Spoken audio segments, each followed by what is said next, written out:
Alors bonsoir, bienvenue tout le monde dans le Web Journal de Radio-Québec, édition du 18 mai 2025. On parle aujourd'hui, le titre, ça fait référence à Laurence d'Arabie, là, c'est Donald d'Arabie, mais c'est en fait en filigrane la reconfiguration complète du Moyen-Orient qui a été entreprise par Donald Trump, conjointement avec plusieurs personnes probablement, avec Poutine, etc. Mais on doit rappeler que le Proche-Orient, le Moyen-Orient, utilisons le Moyen-Orient pour faire simple, était une des pièces maîtresses du plan mondialiste, avec Israël, la destruction des pays aux alentours et le pivot vers l'Iran. Et de la même façon que l'Ukraine était le pivot vers l'Eurasie, l'Ukraine était super importante dans l'échiquier mondial, selon la doctrine Brzezinski. On va voir ça un petit peu plus tard, de Zbigniew Brzezinski, le conseiller à la sécurité nationale du président Carter. Il expliquait dans son livre The Grand Chessboard, le grand échiquier, que l'Ukraine était le pivot vers l'Eurasie. Qui contrôle l'Eurasie contrôle le monde.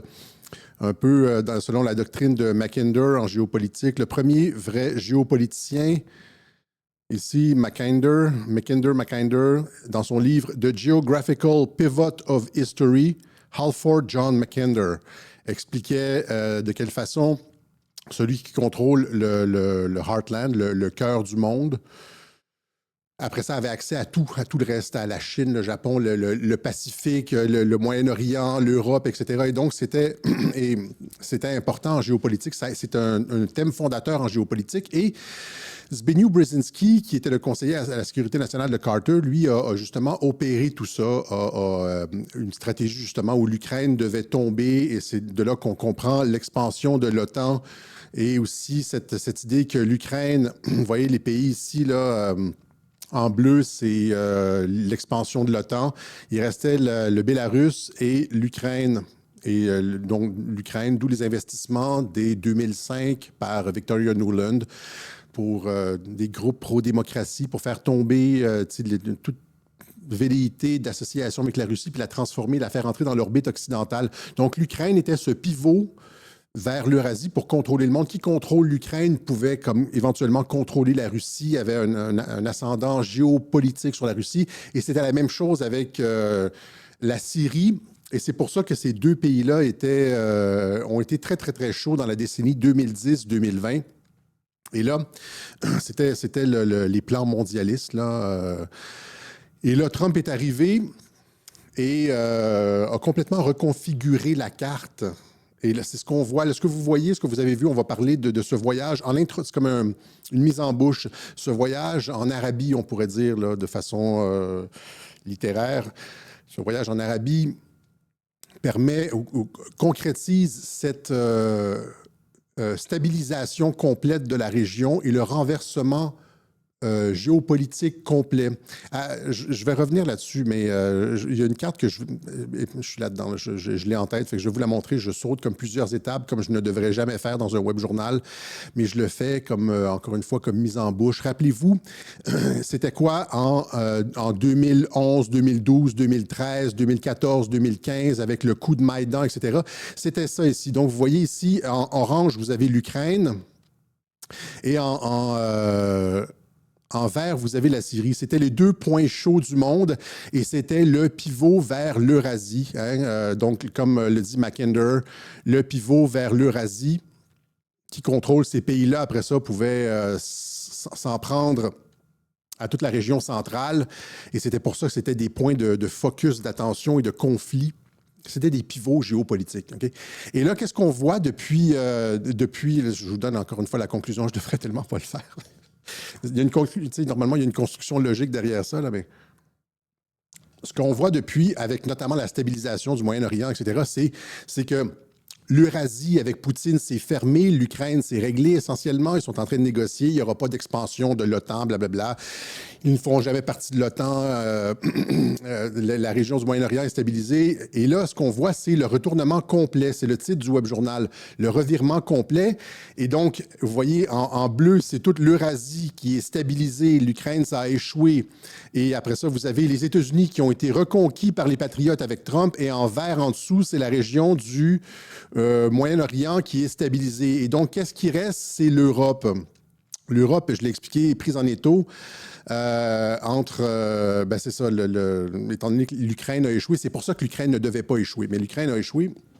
Et c'est l'Europe maintenant qui est prise en étau. Et donc, au lieu d'avoir une expansion comme ça, mondialiste comme ils le souhaitaient dans la décennie 2010-2020, pour placer tous leurs pions. Imaginez avec l'arrivée d'Hillary Clinton, la mise en place de tous les leaders, les Young Global Leaders du Forum économique mondial, le pape mondialiste, Trudeau, Merkel, Macron, etc., plus Hillary Clinton, plus ces guerres-là, vous aviez l'expansion complète en géopolitique, mais tout ça a échoué. Il restait juste la dernière pièce, c'est-à-dire placer Hillary Clinton. Et puis finalement, toc, Trump est arrivé et a reconfiguré le monde conjointement avec Poutine. Blablabla. Et là, on arrive à un retournement complet comme ça ici. Ou est-ce que c'est l'Europe qui est ciblée et avec tout ce qu'on dit, là, les Américains qui ont les yeux sur ce qui se passe en Europe, le vol des élections, la liberté d'expression, l'immigration de masse, etc., critiquent l'Europe. Marco Rubio qui dit que l'Europe est devenue une tyrannie. Je vous ai expliqué ça, je pensais, la semaine dernière. Marco Rubio qui critiquait parce que l'Allemagne avait classifié l'AfD, ce parti-là, d'extrémiste, je ne me rappelle plus exactement. C'est une tyrannie.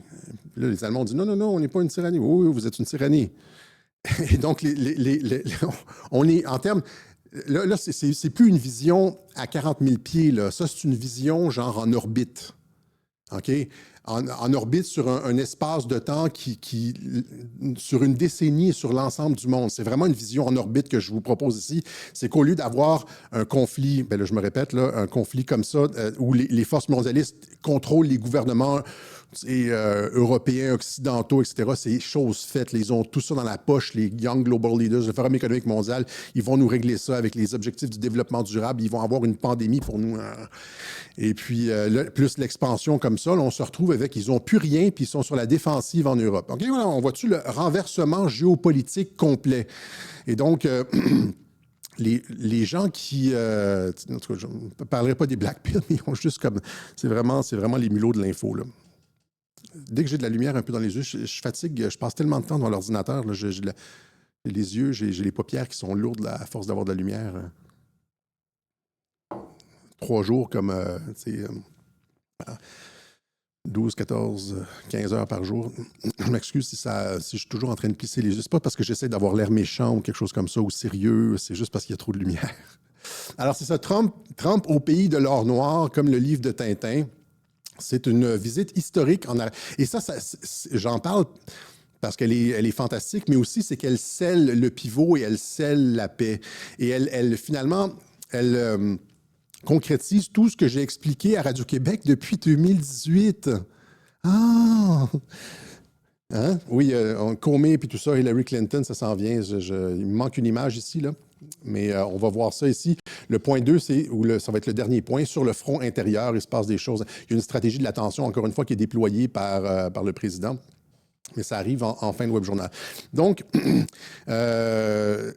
c'est ça. Donc, j'expliquais. Donc, on s'en va vers la paix. Il y a des gens qui se moquaient de moi encore il y a 2 semaines en faisant des petits montages. On s'en va vers la paix, dit Cossette Trudel, etc. Ben oui, c'est ça là, vous le voyez. Et je me demande comment ces gens-là, quand ils voient comme des nouvelles comme ça, parce que c'est ça qu'on annonce. On annonce la paix avec l'Iran, on annonce la paix avec la Syrie, la signature des accords d'Abraham, l'expansion de la signature des accords d'Abraham. J'ai tout expliqué le cheminement de ça. Les gens ne le voient pas, c'est tant pis pour eux. Mais tout ça, ce qui est intéressant aussi, c'est que ça se produit totalement sans Israël. Depuis qu'Israël, je l'ai expliqué aussi, je pense encore une fois la semaine dernière, quand Israël a changé, ou c'était l'autre semaine d'avant, quand Israël a décidé finalement de prendre Gaza, de raser complètement la place, de prendre le contrôle complet. Il y a eu une disjonction avec l'administration Trump.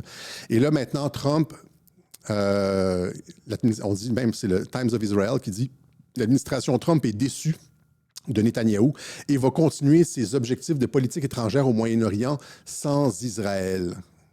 Sans Israël, OK? Et donc, il fait le tour, il évite complètement Israël, il ne va pas rencontrer personne là-bas, il évite complètement Israël parce que ce gouvernement messianique-là n'est plus fiable, hein, c'est ce qu'on dit. Donc, it looks like Israel totally underestimated Trump. Hein, la droite israélienne a sous-estimé Trump. The Israeli right thought they had an ally in the US. They may have to think again. Finalement, ça a l'air qu'ils ne sont plus tout à fait alliés. Mais ça, c'est la faute de Netanyahou, ça. C'est lui qui a dépassé les bornes. Trump affirme, il y a quelques jours, Trump affirme que les gens meurent de faim à Gaza alors que les frappes israéliennes ont été les plus meurtrières depuis des mois. Rappelez-vous qu'il était sur le bord d'annoncer un État palestinien. Il y a des tensions entre les deux gouvernements. Le cabinet de Netanyahou, un gang de criminels au pouvoir, nous dit un analyste sioniste du journal Au bord du gouffre, nous dit le journal Haaretz. Hein, ici. Et là, ici, il y a quelque chose d'intéressant, justement, c'est Ehud Olmert, un ancien ministre du cabinet Ehud Barak, je pense, qui dit justement, il tombe exactement sur la ligne de ce que j'ai expliqué depuis 2-3 mois sur la question de l'ennemi intérieur. Quand je dis que le pivot géopolitique, au lieu d'avoir une politique expansionniste de destruction de l'Ukraine et de la Syrie pour avoir de la projection vers le heartland, vers le cœur du monde, on est retourné vers l'intérieur.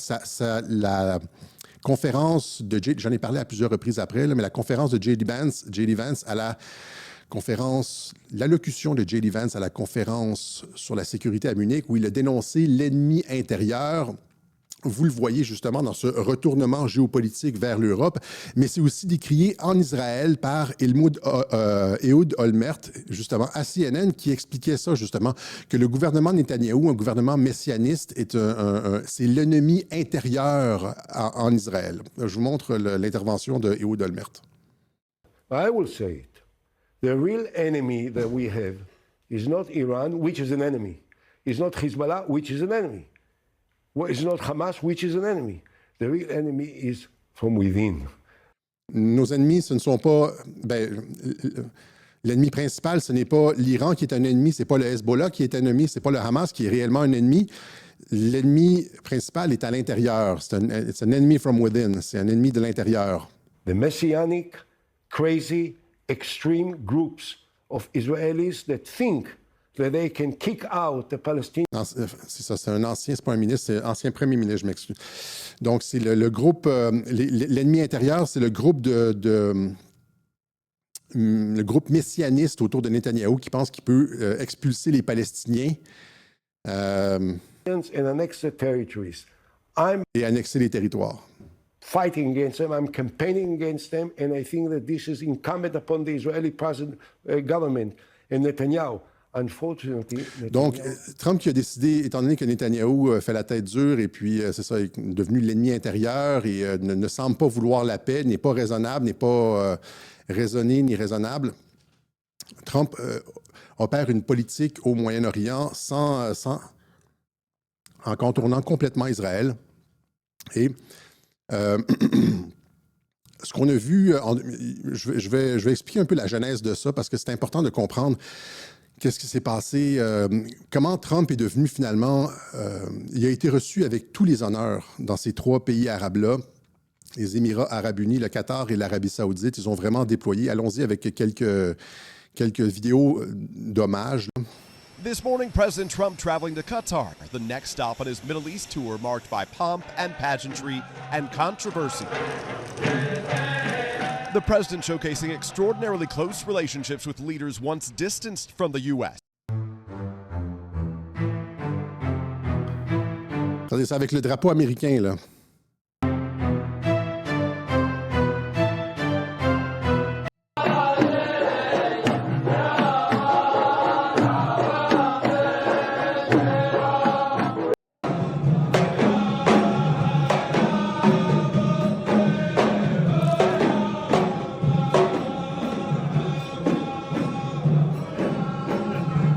Super, cette danse des cheveux-là, là, c'est super féminin.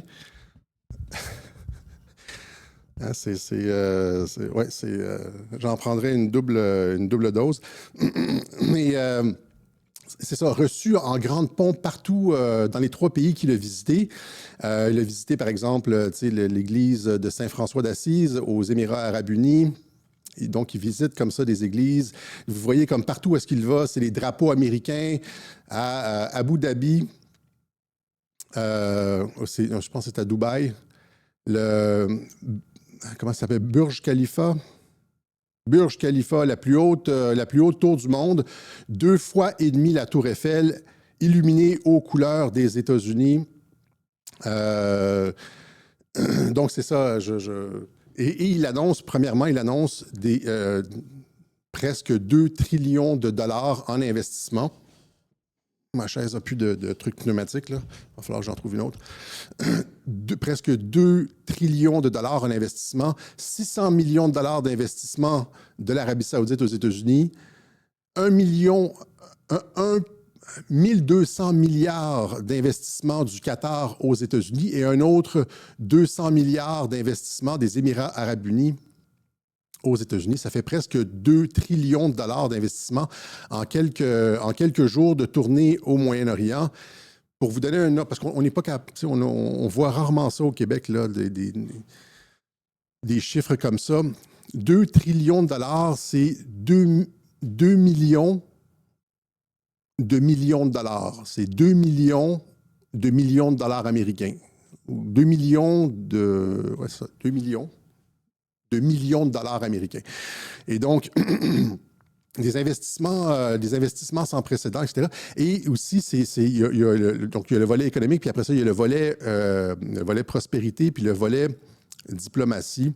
Durant toutes ces interventions, il a fait l'éloge de la culture arabe. Et c'est ça que je disais ici, vous voyez, c'est-à-dire que ça a été autant un hommage au monde arabe de Trump qu'un hommage du monde arabe envers Trump. Et là, je vous montre, il a une relation particulière avec Mohammed Ben Salman, on va le voir un petit peu plus tard. Et il loue toute la politique de transformation du Moyen-Orient et la paix qui s'en vient. Écoutez ça. The transformations have been unbelievably remarkable. Before our eyes, a new generation of leaders is transcending the ancient conflicts of tired divisions of the past and forging a future where the Middle East is defined by commerce, not chaos, where it exports technology, not terrorism, and where people of different nations, religions, and creeds are building cities together. Oui, le Moyen-Orient maintenant va être défini par la technologie et le commerce plutôt que par la guerre et par le djihadisme, etc. Une transformation incroyable. Not bombing each other out of existence. We don't want that.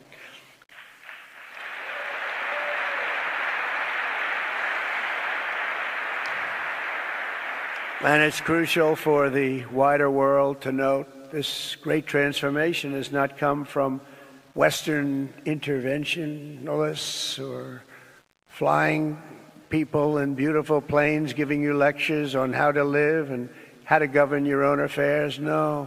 Ça, c'est important, c'est-à-dire que la transformation du Moyen-Orient ne vient pas d'une intervention occidentale, c'est-à-dire de pression occidentale. Elle vient d'une impulsion à l'intérieur du monde arabe.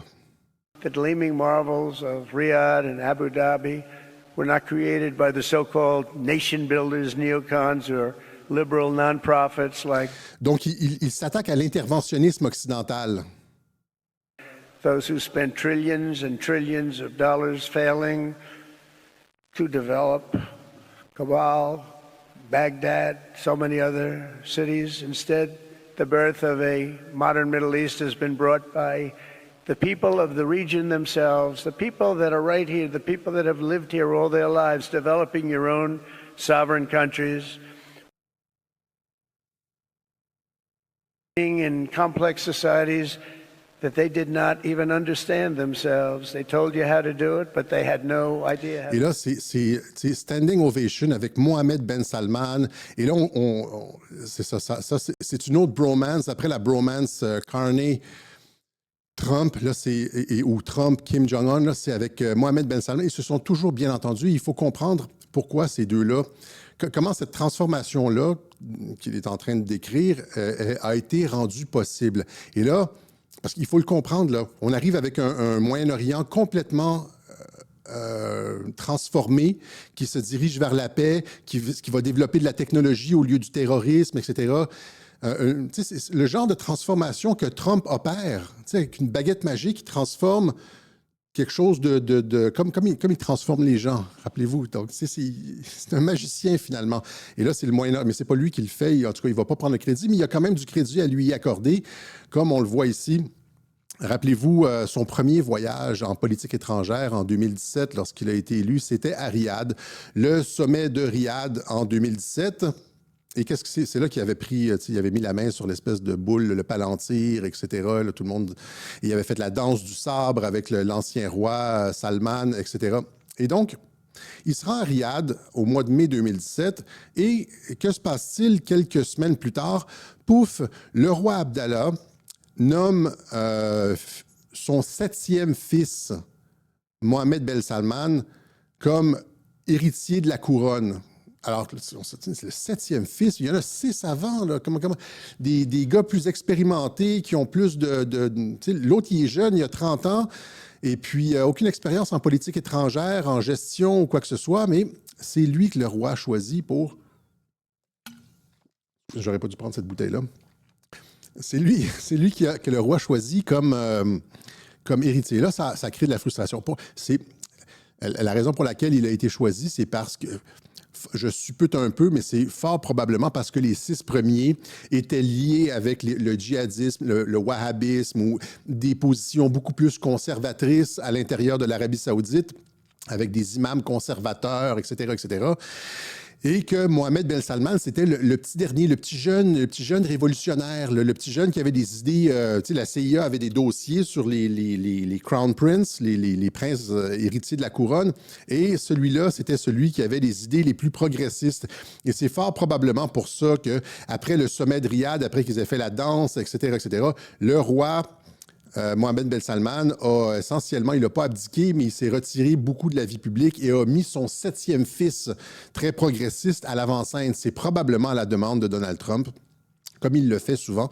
Et donc, vous avez ici, depuis sa nomination comme prince héritier en 2007, Mohamed a introduit une série de réformes sociales et économiques. Celle-ci inclut la réduction de l'influence de l'establishment religieux wahhabite, en restreignant les pouvoirs de la police religieuse et en améliorant les droits des femmes, la suppression de l'interdiction pour les femmes de conduire en 2018, j'en avais parlé, et l'affaiblissement du système de tutelle masculine en 2019. Tu sais, la tutelle masculine, dans le genre, si tu sors dehors, tu dois être accompagné d'un homme. Et donc, Mohamed Ben, etc., il y en a d'autres, là. Et c'est ça, il veut réduire la dépendance de l'économie saoudienne au pétrole et développer plutôt la technologie, le tourisme, etc. Donc, c'est un visionnaire et il a été choisi comme ça 2 semaines et demie après la visite de Trump. Il a été choisi comme c'est comme avec Trudeau. C'est le même pattern, c'est comme avec Trudeau, c'est-à-dire, Trump va rencontrer le roi Salman, puis là, 2 semaines après, le roi Salman abdique et c'est un réformateur qui s'entend super bien avec Trump, qui prend la relève. C'est le même pattern partout. J.D. Vance qui va rencontrer le pape décède, puis là, pouf, vous voyez un peu, et c'est comme ça que la magie s'opère. Donc, il dit dans son discours, il dit, vous avez fait ça par vous-même, etc., mais Trump, il est un peu pour quelque chose. Et là, le prince est nommé, évidemment, on sait que c'est un réformateur, et ça plaît pas aux gens, ça plaît surtout pas aux conservateurs islamistes, wahhabistes, durs de l'Arabie saoudite. Et là, qu'est-ce qui se passe? La grogne augmente, etc. Et fin octobre 2017, donc 3-4 mois plus tard, Jared Kushner, oui, celui qui contrôle Trump, Jared Kushner s'est rendu sans prévenir en Arabie saoudite. Jared Kushner s'est rendu avec des documents sans prévenir en Arabie saoudite. Même chose sur CNN ici. Jared Kushner s'est rendu sans prévenir en Arabie saoudite. Et qu'est-ce que Jared Kushner est allé faire en Arabie saoudite? On ne le saura jamais, mais il est allé déposer des documents. Ceux qui suivaient Q à cette époque-là, en fait, Q, on a parlé de façon rétrospective, mais finalement, on arrive, encore une fois, 2 semaines après l'intervention de Jared Kushner, à la purge saoudienne de 2017 à 2019. La purge saoudienne de 2017-2019, ça a été l'arrestation massive d'un certain nombre de princes, de ministres, d'hommes d'affaires saoudiens de premier plan en Arabie saoudite le 4 novembre 2017. Elle a eu lieu quelques semaines après la création d'un comité anticorruption, etc., etc., etc. Okay? Donc, la purge, vous voyez, Même chose ici. La purge royale provoque des ondes de choc parmi les élites saoudiennes. La purge saoudienne démontre la cruauté du prince héritier. Mais en fait, c'est une mauvaise traduction. C'est rootlessness. Dans l'original de la BBC, c'est rootlessness. Ça veut dire le fait de ne pas avoir de pitié. Rootless, c'est sans pitié. Le fait que le prince saoudien, Mohamed, est sans pitié, etc. Et donc, qu'est-ce qui s'est passé, évidemment? C'est qu'un progressiste a été nommé, et là, Jared Kushner est arrivé avec des documents de la NSA, de la CIA, etc., a livré ça personnellement à Mohamed Ben Salman, des documents qui lui montraient qu'il y avait de la grogne, une tentative de coup d'État contre lui, de putsch contre lui, et lui, il a pris les devants, il a fait une purge, il a arrêté les princes, etc., etc.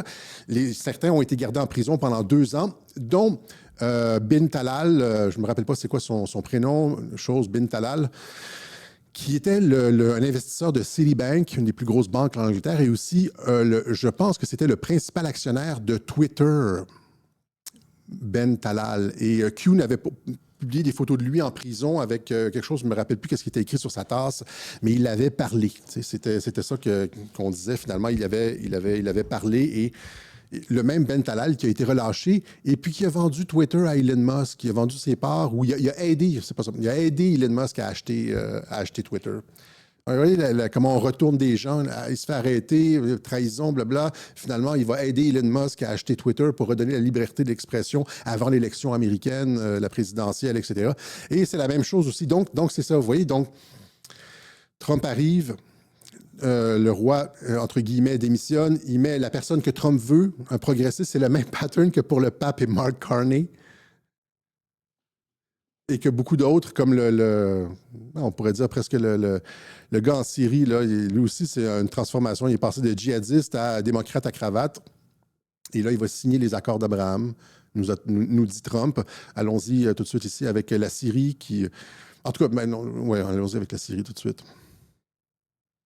Trump qui dit que le président syrien, un gars fort avec un combattant qui va signer finalement les accords d'Abraham pour la paix. How did you find the Syrian president? Great. Great. I think very good. Young, attractive guy, tough guy. You know, strong pass. Very strong pass fighter. Does that worry you? But he's got a real shot. Un guerrier, un gars très dur, jeune et courageux, mais très dur, avec un passé difficile. Pulling it together. I spoke with the president. Il y a des bonnes chances de réussir ce qu'il essaie de faire, c'est-à-dire garder la Syrie, la transformation de la Syrie, etc. Il a parlé avec le président Erdogan et il dit finalement que la Syrie va probablement signer les accords d'Abraham. Erdogan, who I'm very friendly with it, he feels he's got a shot. Doing a good job. It's a torn up country. Do you think Syria will join the Abraham Accords? Yeah, but I think they have to get themselves straightened out. I told him, I hope you're going to join when it's straightened out. He said yes. Donc, Trump dit que le président de la Syrie lui a dit oui, ils vont régler les trucs en Syrie, parce que c'est plein de minorités en Syrie, c'est pas compliqué, c'est plein de minorités, et donc, puis, tu sais, comme tout le monde a des armes un peu, là, c'est un pays compliqué, mais il dit, quand ça va être réglé en Syrie, il a dit, selon Trump, il a dit qu'il allait signer les accords d'Abraham. Et donc, c'est ça, encore une fois, c'est la même chose. Ça, c'est une autre transformation du djihadiste au démocrate à cravate. Mais tout ça pour dire que, finalement, c'est essentiellement Trump qui a placé Mohamed Ben Salman, qui ne l'a pas placé, là, mais vous comprenez ce que je veux dire, qui a manœuvré, tu sais, gentil, tu manœuvres, tu mets un pion ici, tu mets un pion là, puis là, tu es obligé de bouger là, l'adversaire est obligé de bouger là. Avec l'Arabie saoudite qui était impliquée dans toutes sortes de trucs avec la CIA, potentiellement, d'une certaine façon, le 11 septembre, avec aussi John Brennan, l'ancien directeur de la CIA d'Obama. Lui, c'était l'ancien chef d'antenne de la CIA à Riyad. John Brennan, là, qui va être pendu bientôt là, pour trahison contre Donald Trump. Je ne sais pas s'il va être pendu, là, mais c'était où il travaillait avant de devenir le chef de la CIA sous Obama. Il travaillait à Riyad. Puis c'était, pensez, le 11 septembre, les coupables, les postiches, là, les coupables de... Les photos qu'on a montrées, c'était des Saoudiens, etc. L'association des Saoudiens avec les Bush, la famille Bush. Les Saoudiens étaient tellement près de la famille Bush qu'il y en a certains d'entre eux, on les appelait Bush, comme Bandar Bush, etc. Et là, l'Arabie saoudite, qui était une des plaques tournantes de l'État profond, comme la Corée du Nord, etc., qui a été transformée. C'est-à-dire, Trump est allé voir le roi, puis lui a dit « Non, non, non, non, on va sortir ça. » Là, tu sais, Et puis donc, fais un pas de côté et puis place Mohamed Ben Salman, ton 7e fils, on aime ses idées. Là. Puis là, quand il y a eu une rébellion pour essayer de le tasser, etc., Trump a envoyé Jared Kushner avec les documents, les preuves, les informations, les audios captés par la NSA, des gens qui grenouillaient dans son dos. Puis là, le prince a agi de façon sans merci, sans pitié, les a fait arrêter et a consolidé son pouvoir. Et puis là, maintenant, par la suite, c'est ça, il a continué ses politiques réformatrices et on arrive maintenant à une paix complète du Moyen-Orient. Et c'est pas seulement en Arabie saoudite, c'est pas seulement la Syrie qui va signer les accords d'Abraham, c'est aussi, c'est toute la transformation comme l'annonce Trump dans son discours, c'est-à-dire on arrête la guerre. Rappelez-vous aussi, quand je citais ces articles, les articles de journaux qui parlaient de la détente entre l'Iran et l'Arabie saoudite. Ces deux-là, c'était sunnites, chiites, ils se chicanaient, etc. Et sous l'égide de la Chine, là, c'est les trois. C'est la Russie, la Chine et les États-Unis qui sont en train de défaire le nouvel ordre mondial, régler tous les conflits et qui nous amènent vers un monde de paix. Donc, la Chine qui a supervisé cette détente entre l'Iran et l'Arabie saoudite. Il y avait des guerres par proxy un petit peu partout, là. Et finalement, c'est ça, ce conflit millénaire entre les chiites et les sunnites semble est en train de... Il y a une détente et donc il est en train d'être réglé. Et on s'en va vers un... On s'est toujours dit ça dans les discussions. Là, regarde, pourquoi ils font la guerre? Pourquoi ils dépensent des milliards, des quadrillions de dollars en armement, puis en tout ça, puis à se faire la guerre sans arrêt. On sait qu'il y a un petit peu la tradition arabe de la razzia, etc. C'est le fun et tout ça, là, mais c'est comme... on pourrait avoir du développement technologique hallucinant, des villes futuristes, là, comme genre... on peut, c'est ça qui est bien avec Trump, c'est que Trump voit le futur avec Elon Musk, etc. On peut avoir le futur. On n'est pas obligé d'être pris dans de la merde, de conflits, de la vieille technologie, etc. On peut mettre l'argent, au lieu de se faire siphonner notre argent pour que ça aille dans toutes sortes de causes auxquelles on ne croit pas, puis les guerres, puis financer, etc., les groupes d'opposition, puis tout, puis les gouvernements corrompus étrangers dans les comptes offshore, etc. On peut mettre ça dans la technologie, le développement. C'est ça, Trump. Et c'est son plan pour le moyen. Et là, c'est la même chose avec l'Iran. Il arrive, des hauts responsables iraniens ont demandé à Khamenei, ça c'était en avril, OK, à Khamenei d'autoriser les négociations nucléaires américaines sous peine de voir le régime tomber, nous dit le New York Times. C'est probablement pas exactement comme ça.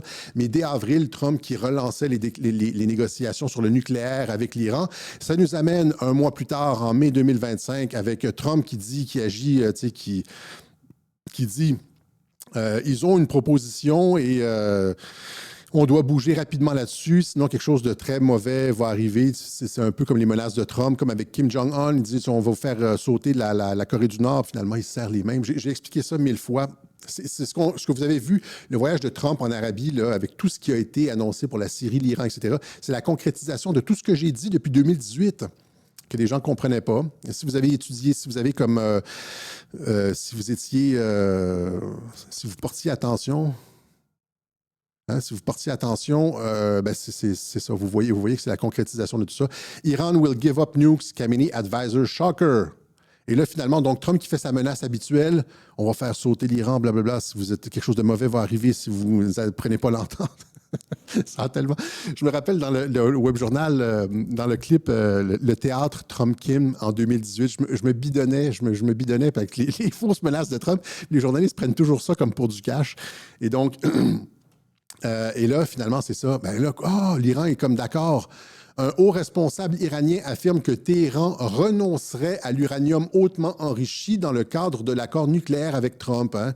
Les commentaires d'un membre du cercle intime du guide suprême semblent être les déclarations publiques les plus claires à ce jour sur la volonté de l'Iran de parvenir à un accord avec les États-Unis. L'Iran prête à signer un accord nucléaire avec les États-Unis sous réserve de la levée des sanctions, déclare son principal conseiller. Vous savez pourquoi Trump a beaucoup de, en anglais on dit leverage, a beaucoup une forte capacité de pression?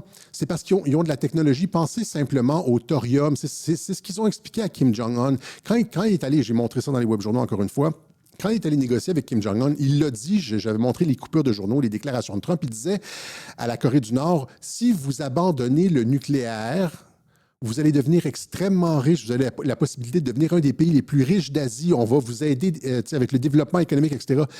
Pensez à toutes les formes d'énergie comme le thorium, qui peuvent, les transferts de technologie, c'est-à-dire laisser faire le nucléaire. Le nucléaire, là, cette saloperie du 20e siècle, là, avec des déchets radioactifs puis le potentiel de faire des armes, on va vous donner des trucs qui vont vous produire de l'énergie facile, abondante, à bas marché, etc., etc.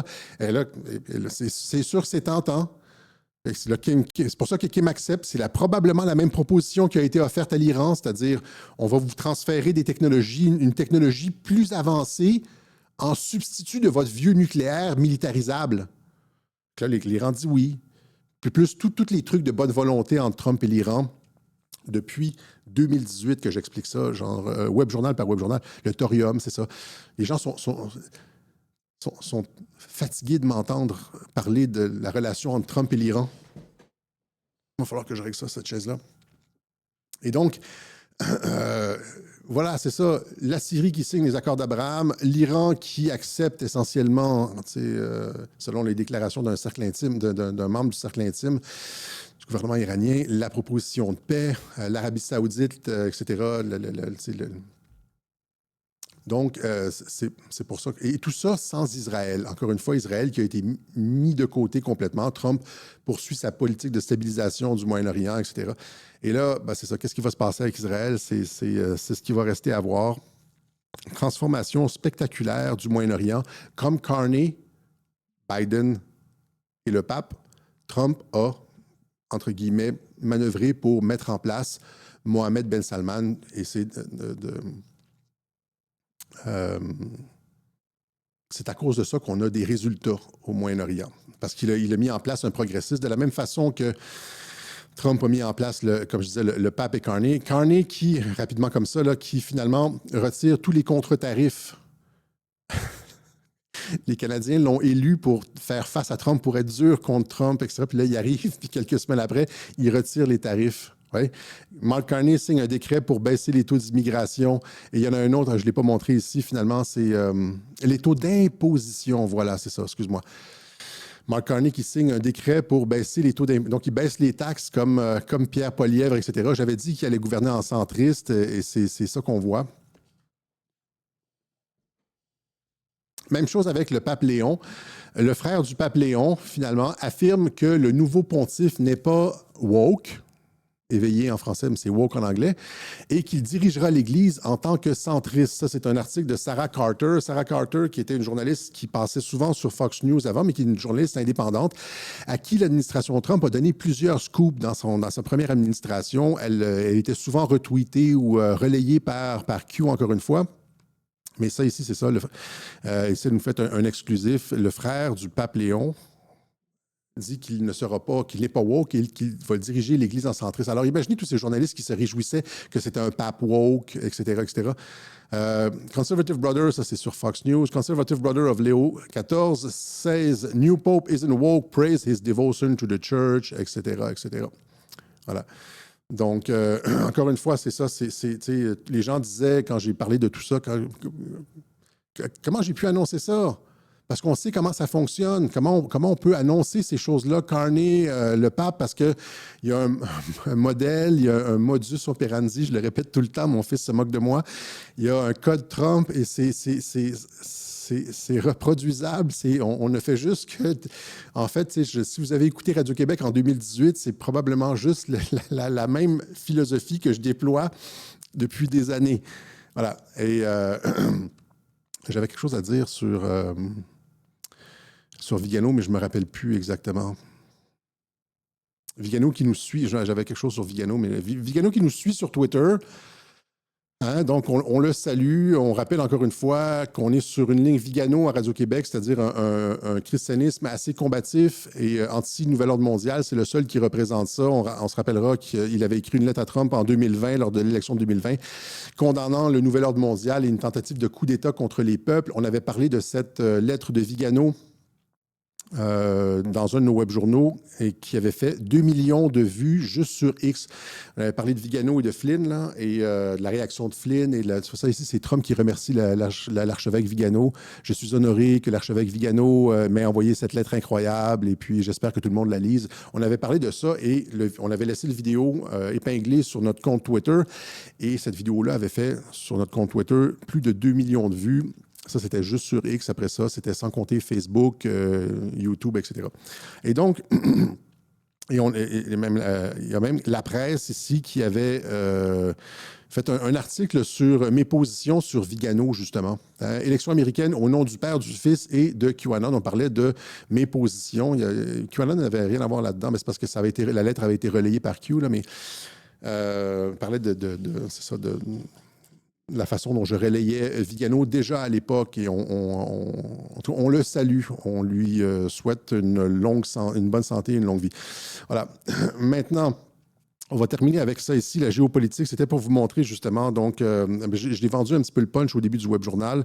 Donc, je ne sais pas si c'est nécessaire de retourner. Non, je pense que ce n'est pas nécessaire. Un renversement complet de la doctrine Brzezinski sous Trump. Brzezinski, c'était le pivot vers... j'ai tout expliqué ça déjà, je pense. Brzezinski, qui était l'architecte sous Carter. Ça ici, c'est Brzezinski avec Carter, qui était son conseiller à la sécurité nationale et qui était l'architecte de la stratégie d'armer les talibans en Afghanistan. Quand l'Union soviétique est rentrée, c'est lui qui a provoqué, en fait, l'invasion de l'Union soviétique en Afghanistan pour les piéger en Afghanistan. Et ça avait fonctionné. Finalement, les Russes étaient partis 10 ans plus tard, meurtris. Ils avaient englouti, ils avaient perdu des dizaines de milliers de soldats ou des dizaines de milliers de soldats, des sommes considérables. Et ça a été une des grosses défaites.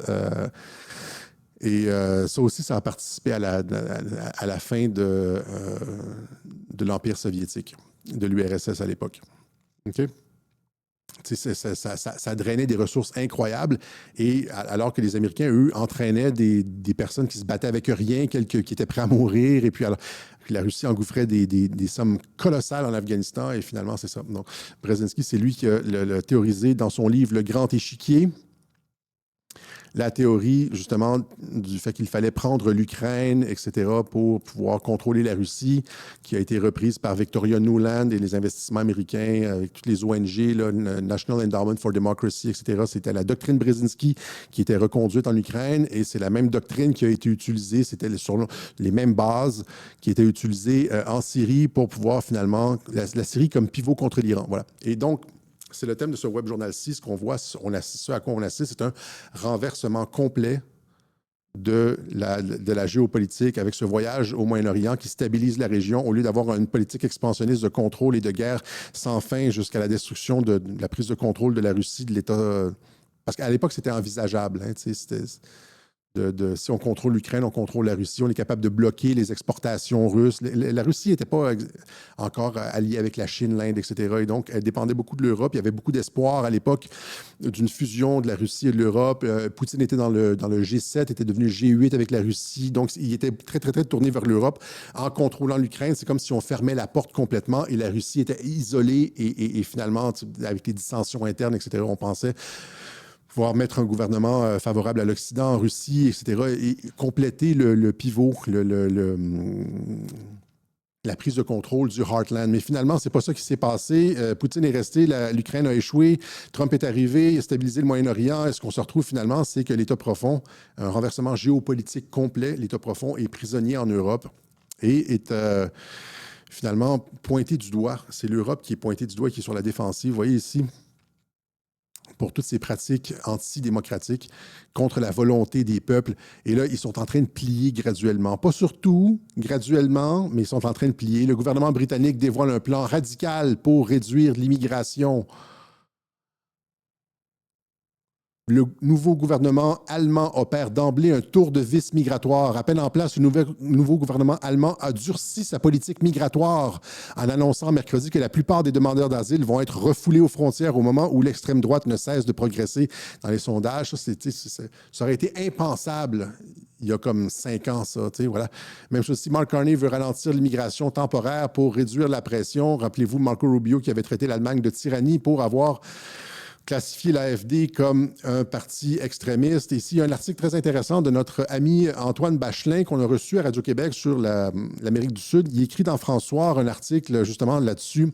Allemagne, la surveillance de l'AFD suspendue sous pression internationale. C'est pression internationale, c'est américaine. Donc, vous voyez, les taux, c'est l'Europe qui est dans les taux. C'est l'Europe qui est le dernier bastion d'État profond et les États-Unis, etc., avec les propos de J.D. Vance, l'ennemi intérieur, je l'ai expliqué à plusieurs reprises, donc, qui braque les projecteurs sur les pratiques tyranniques, antidémocratiques de l'Europe. Un haut responsable américain dénonce la censure des réseaux sociaux sur l'UE. Ça, c'est très récemment. Le président de la Commission fédérale des communications prévient que la loi sur les services numériques de l'UE menace une censure incompatible avec la liberté d'expression aux États-Unis. Et ici, Pavel Durov, le fondateur de Telegram, qui dit justement, qui écrivait, ça c'est frais d'aujourd'hui, un pays de l'Europe de l'Ouest, puis là il montre une baguette, devinez qui en montrant une baguette, c'est la France, là, a approché Telegram nous demandant de réduire au silence les voix conservatrices en Roumanie juste avant les élections présidentielles. J'ai évidemment complètement refusé. Telegram ne restrictera pas la liberté d'expression des Roumains, les utilisateurs roumains, en bloquant leur compte, etc. Donc, c'est ça, ingérence, ça, c'est de l'ingérence étrangère. C'est-à-dire, il dit la France s'ingère dans les élections roumaines. Et c'est ça, donc, c'est ça que je dis quand j'explique le revirement géopolitique total. OK? Qu'y a-t-il d'autre? Ah oui, on va y aller avec ça ici. Est-ce que... ici, Carney, voilà. Dernier point, plusieurs le demandaient en début de Web Journal ici. Donc, ça chauffe aussi aux États-Unis. Hein, ça chauffe aussi aux États-Unis. En fait, je pensais faire un Web Journal comme un récapitulatif, mais ça devient redondant, là, mais tu fais un récapitulatif de tout ce qui se passe, comme une espèce de web journal synthèse de tout ce qui se passe depuis l'arrivée de Trump sur tous les fronts. Et c'est absolument phénoménal. C'est pas... mais finalement, on a choisi certains sujets. Donc, ici, la grosse nouvelle, il y a... En fait, c'est pas juste ça. Allons-y de façon méthodique. Ce qui s'est passé, c'est que Trump avait tellement de succès à l'international avec son voyage en Arabie qu'ils ont trouvé, les démocrates et les médias ont trouvé une petite controverse. Cette histoire de l'avion qui a été donné, le Boeing qui a été donné à l'administration Trump. Et là, ça a fait « Ah, c'est un pot de vin, etc. » Tous les experts, cher Raoul Dandurand, etc. C'est un expert, c'est un pot de vin, c'est de la... Alors que ça n'en est pas un, premièrement. L'avion, mais l'idée, évidemment, de tout ça, c'était de créer une controverse pour ternir le succès incroyable de l'administration Trump. Et là, par la suite, je vais voir, quand on arrive avec Comey, vous allez voir de quelle façon ce sont les patriotes qui tournent la page sur cette histoire de Boeing. Donc, Boeing qui essaye de salir le succès international de Donald Trump, absolument fantastique au Moyen-Orient, avec une histoire qui n'en est pas une, puisque les présidents ont toujours reçu des cadeaux. Par exemple, la Statue de la Liberté, c'était un cadeau de la France aux États-Unis. Ça n'a jamais été est-ce qu'on va devoir retourner la Statue de la Liberté. Le bureau, dans le bureau ovale, ce qu'on appelle le Resolute Desk, le bureau Resolute, c'est un cadeau de la Grande-Bretagne. Et là, vous avez un cadeau du Qatar, cet avion qui a été donné au président Trump comme un Air Force One. Un Air Force One, c'est un avion militaire et c'est géré par le département de la Défense. D'aucune façon, à aucun moment donné, quelqu'un a cru que Trump, lorsqu'il allait quitter ses fonctions en 2032, allait ramener l'avion chez lui, dans sa compagnie, ça va être que c'était un cadeau personnel à lui. À aucun moment donné, ça a été présenté comme un cadeau, comme un deuxième Air Force One. Et la flotte des Air Force One, Air Force Two est gérée par le département de la Défense. Donc, c'est un cadeau au département de la Défense. Techniquement, c'est un cadeau au département de la Défense. Mais, en tout cas, tout ça pour dire qu'ils ont... le succès était tellement énorme que ça prenait quelque chose pour éviter de parler de tout ça et de ternir ça. Et ils ont inventé une histoire pour ternir ça. À mon sens, il n'y a rien de particulièrement dommageable ou grave là-dedans. C'est du spin. Et ce que les patriotes ont fait, eux, c'est avec cette histoire de Comey. ils ont tourné la page sur cette histoire. Et c'est pas juste l'histoire de Comey, ils ont changé complètement la dynamique en déployant une stratégie de l'attention. Donc, premièrement, allons-y avec ça, cette histoire de Comey. Il y a l'ancien directeur du FBI, James Comey, a publié une photo avec 8647, OK? 8-6, je l'ai déjà montré, tout le monde sait c'est quoi. 8-6, ça veut dire assassinat. OK? J'aurais dû avoir la photo, j'aurais dû avoir le chou. Tout le monde sait que 8-6, 86, c'est un assassinat. Tapez 86 murder, 86 sur Google, vous allez avoir toutes les références, là, tout le monde connaît ça. Et donc, il dit 86-47. À quoi ça vous fait penser? Premièrement, c'est un appel au meurtre. C'est un appel au meurtre. Et de regarder les patterns, OK? Premièrement, si vous comptez correctement, le 8 ici, qui est en beige, il y a exactement 17 pierres dessus. Il est composé de 17 pierres. Et le 6, 4, 7, ça fait 17. Donc, vous avez 2 17. Vous avez les 17 pierres du 8, puis vous avez 6 plus 4 plus 7, ça fait 17. 17, 17, c'est un 17, 17. C'est un 17-17, exactement comme, rappelez-vous encore une fois, je l'ai ressorti récemment, la tentative d'assassinat le truc d'assassinat d'Alex Soros, hein, un trou de balle dans la fenêtre, numéro 47, c'est le même pattern. 47, assassinat, 86, 47, vous avez tentative de balle, 47, c'est la même chose et le 17-17, je l'ai montré, c'est 7h55, ça fait 17. Et Mike Flynn a retweeté exactement 12 heures à la minute près plus tard pour obtenir le même 17. C'est 17-17, je l'ai expliqué. Et vous avez exactement le même truc avec Comey. Vous avez un 17-17. Donc, c'est pas quelque chose qui vient de Comey. Comey collabore avec les Patriotes. C'est un truc pour changer, pour tourner la page de cette histoire d'avion parce qu'il ne parlait que de ça. Trump compromis, Trump pot de vin, etc., etc. Et là, évidemment, cette histoire de tentative d'assassinat contre Donald Trump ou suggestion d'assassinat, ça fait les nouvelles partout. C'est juste de ça qu'on parle. Jesse Watters, c'est Comey obviously trying to put a hit on Donald Trump. L'animateur Jesse Watters dit que Comey a évidemment fait une proposition d'assassinat au sujet de Donald Trump. Donald Trump en a parlé dans l'entrevue. Ici, X-Info Live, un site intéressant à suivre sur Twitter pour des nouvelles en vrac. Trump, à propos de la menace 86-47 de l'ancien directeur du FBI, James Comey, il savait exactement ce que cela signifiait. Tout le monde sait c'est quoi 86? Ça veut dire tuer, c'est un meurtre, 86. Dans le langage de la police, des agences du renseignement, etc. Il savait exactement ce que cela signifiait. Un enfant sait ce que ça signifie. Ça signifiait assassinat. Hein? Donc, Trump, en entrevue, dit ça. Tulsi Gabbard, en entrevue à la télévision, dit le directeur of National Intelligence, Tulsi Gabbard, critique catégoriquement l'ancien directeur du FBI en disgrâce Comey et appelle à des poursuites. Dans toute la mesure permise par la loi, Comey pourrait bien aller en prison. Ce qu'il a fait était clairement une menace pour le Commander-in-Chief. Il l'a fait évidemment le 17-17. Ça vous dit que Comey collabore puisqu'il est passible de haute trahison. Ça, c'est un message de Q, 11 septembre 2020. Comey treason sur différents chefs d'accusation. Mais c'est ça. Donc, ça fait le tour, ça fait le buzz et ça... C'est ce qu'on appelle full spectrum dominance parce qu'il n'y a pas juste cette histoire de Comey qui a pris le devant de la scène. Il y a le directeur de la CIA, John Ratcliffe, qui laisse tomber une bombe. Il dit que Adam Schiff, le sénateur Adam Schiff, qu'on connaît bien ici, là, qui est un des traîtres principaux, un des principaux traîtres aux États-Unis, a orchestré une histoire sordide à la fin avec le lanceur d'alerte Eric Ciaramella pour faire chuter le président Trump, pour impeach Trump. Ça veut dire mentir, etc. Ça aussi, c'est de la haute trahison, nous dit le directeur de la CIA. Tout ça, ça arrive la même semaine, en dedans de quelques jours, en dedans de 3 jours. Et il n'y a pas juste ça, il y a Trump, il y a Mike Flynn qui dit je sais que ça fait un peu répétitif de répéter les trucs une à la fois comme ça, mais c'est parce qu'il y a tellement de... C'est ça que je dis, full spectrum dominance, c'est-à-dire les Patriotes ont tellement tiré de balles qu'on ne sait plus où donner de la tête. Il y a cette histoire de Comey, il y a l'histoire de Adam Schiff qui vient de sortir par le directeur de la CIA, il y a Trump qui retweet des trucs incroyables, mais ici, c'est Mike Flynn qui dit, le général Flynn déclare dans The Benny Show que James Comey sera bientôt menotté.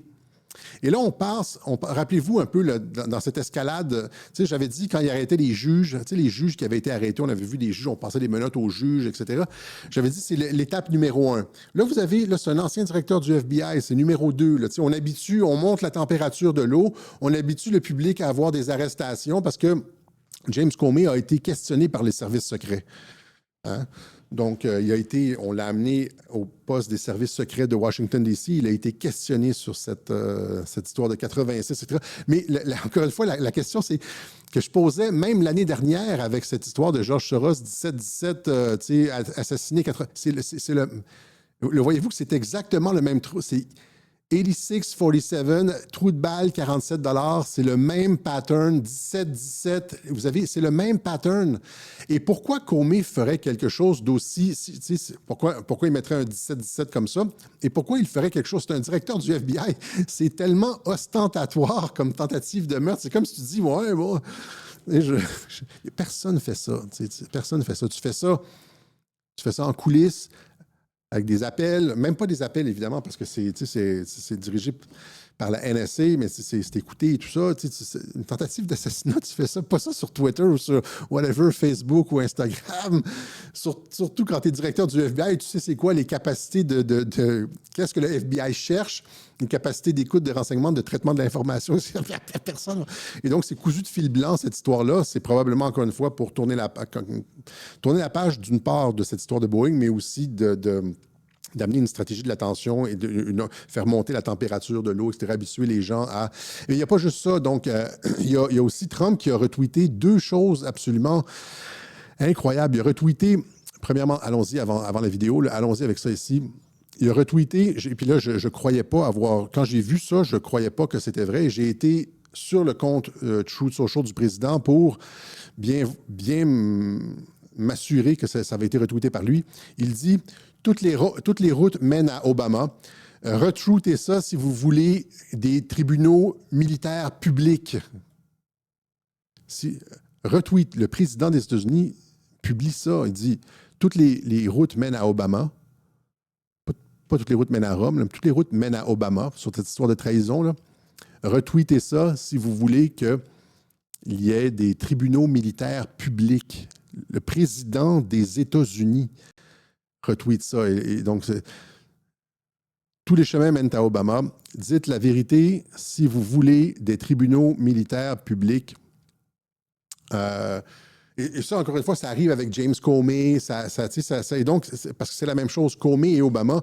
Comey, c'était le directeur du FBI de Obama. Et les deux, Obama et Comey, sont liés dans cette histoire de collusion avec la Russie. Comme je vous avais dit que ce n'était pas terminé et qu'on allait... Et par la suite, il a retweeté ça ici, une vidéo qui parle de tous les meurtres d'Hillary Clinton. J'avais fait une vidéo là-dessus je pense en 2019, de toutes les personnes qui étaient supposées témoigner contre Hillary Clinton dans toutes sortes de procès, sur toutes sortes de questions, etc. Ils disparaissaient, mouraient, se suicidaient, etc. Il y en avait une quantité industrielle de personnes. Il y en a 4 ou 5, ou je pense 6, qui étaient dans la même année, je pense que c'était en 2019, qui avaient une date de cours, là, qui étaient censés témoigner dans 2 semaines contre Hillary Clinton dans un procès et qui décédait. Puis là, tu en as un autre qui va témoigner contre Hillary Clinton dans un décède. Crise cardiaque, je veux dire, il se suicide, si ça, et le Trump, il y a une vidéo montage de tout ça.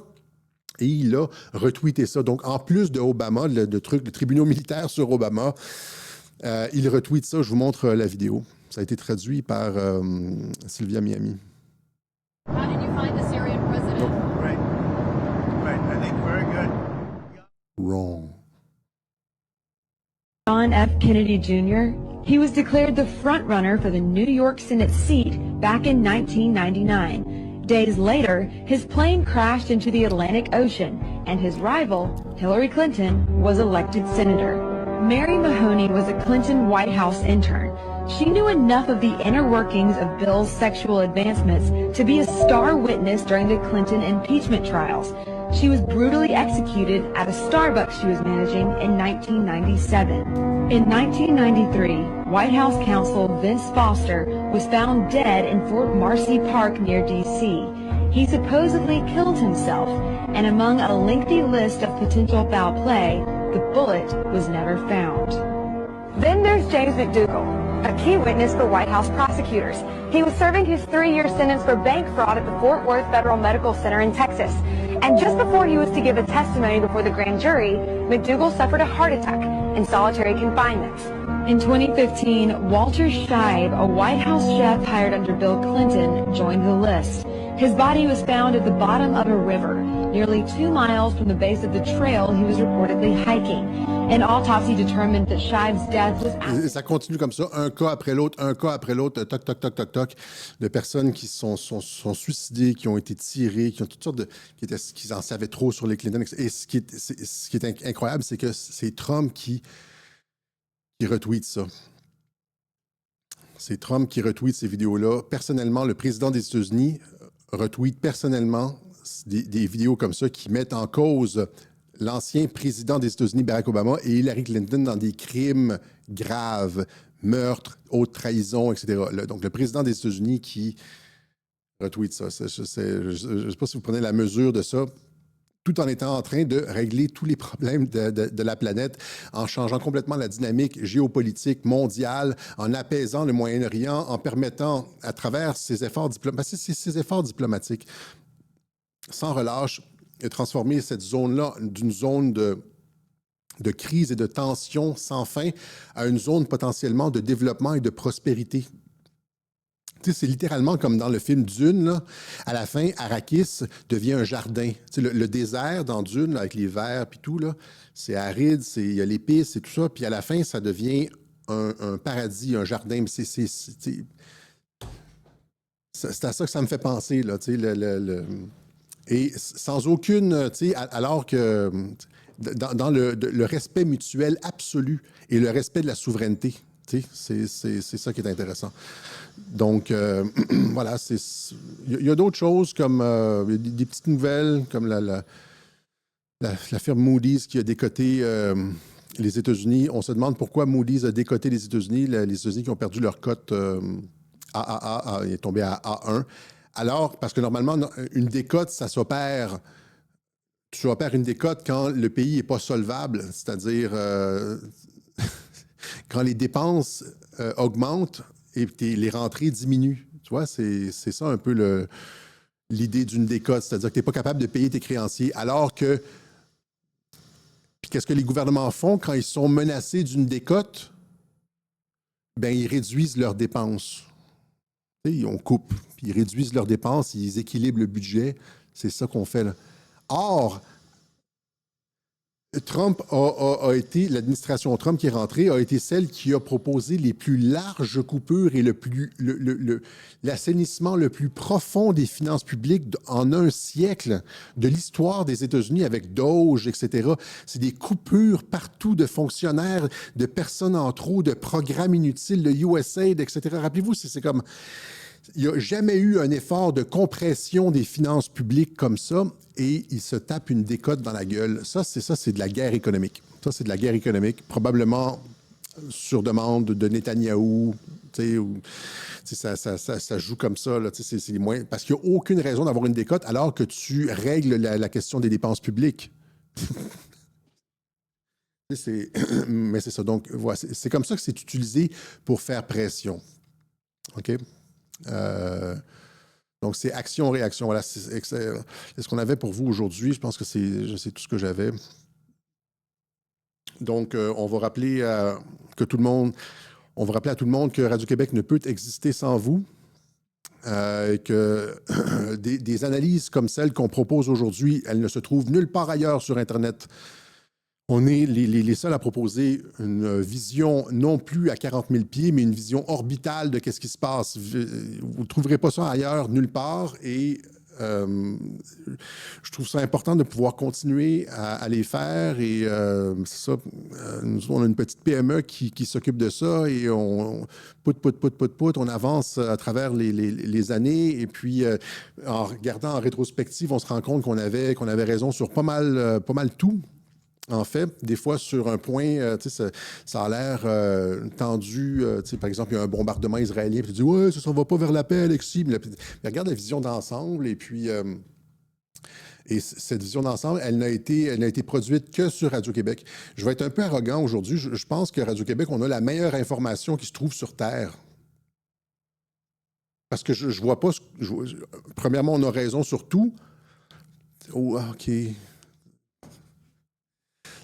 On a raison sur beaucoup de choses et il n'y a personne qui arrive avec ces analyses-là qui sont fondamentales, qui sont on the spot, en plein dans le mille, comme on dit, puis qui se vérifient avec le temps. Il n'y a personne qui trouve ça. Aucun commentateur européen a cette vision d'ensemble. Aucun commentateur, même nord-américain aux États-Unis, les MAGA, même X22 Report, il n'y a personne qui a ça, ce qu'on a à Radio-Québec. Puis ça, c'est grâce à vous.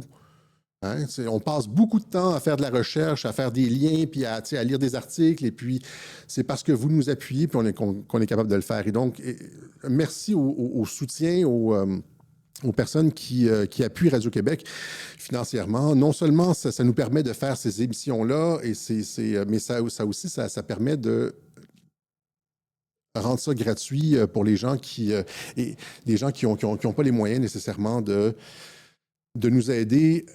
Et ça a éduqué énormément de personnes. Je sais quand je lis les lettres des gens, que les lettres que les gens envoient, ils ont complètement soit changé leur position sur Trump ou compris plein de choses sur la géopolitique ou sur tel point. Les gens me remercient beaucoup dans les lettres et puis ça me touche. Et ça, c'est grâce à ceux qui nous permettent de faire ce travail-là.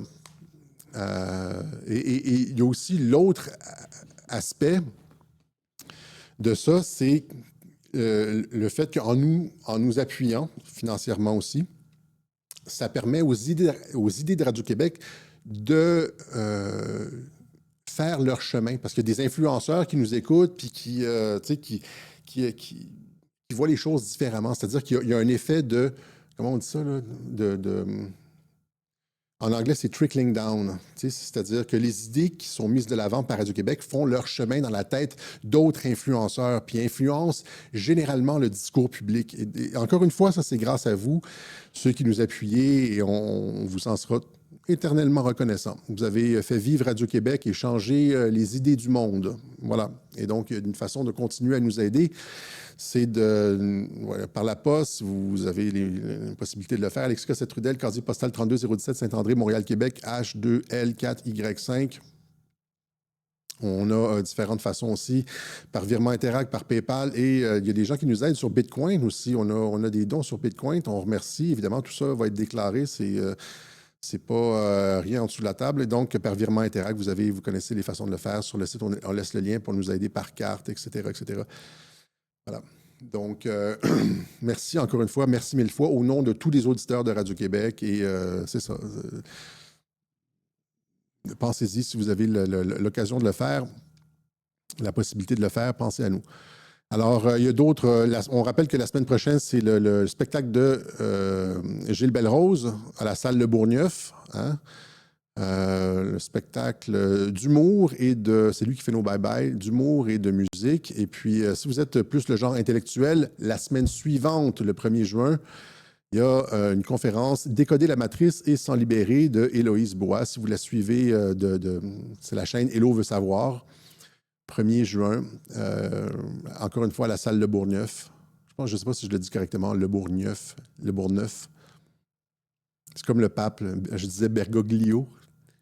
C'est Bergoglio. L'archevêque Vigano a dû se bidonner en nous écoutant parce qu'il nous suit maintenant. Et donc, là, il va falloir que je fasse attention, arrêter de sacrer, peut-être. Je sais que j'ai perdu beaucoup de chrétiens au début il y a encore quelques années, l'année dernière, il y a des gens des chrétiens qui m'écrivaient en me disant genre tu sacres trop, Alexis, je peux peux pas partager tes web journaux. Il y en a un qui m'a dit, je peux même pas le télécharger.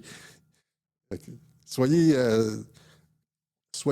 comment on pourrait dire, soyez patient avec moi. Des fois, ça sort comme ça sort. Et pensez un peu, là, c'est ça. C'est un peu comme Keanu Reeves dans Constantine. Tu sacres, je sais pas, j'espère que je ne vais pas aller en enfer. Là.